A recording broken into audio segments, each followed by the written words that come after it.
Here's exactly how you can customize and change your loadout in Call of Duty Warzone. So first go to weapons, then down here to loadout, and now you have your preset loadouts. You can right click and duplicate your loadout or select a new one, then right click and rename, for example XM4, save, and now you can customize this by clicking on the weapon, select your weapons type up here, click on your weapon, then choose one, click on gunsmith, and down here you can choose between your different attachments.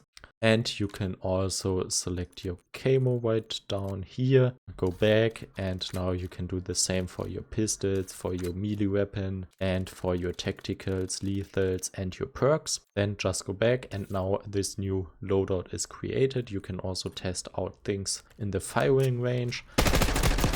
So as you can see, you can change the loadout right here, select the new one, and shoot around, test things out, test around with attachments, and that's it. I hope this video was helpful for you. If you have problems to hear steps in Warzone, click on this video right now and it will get fixed in a few seconds.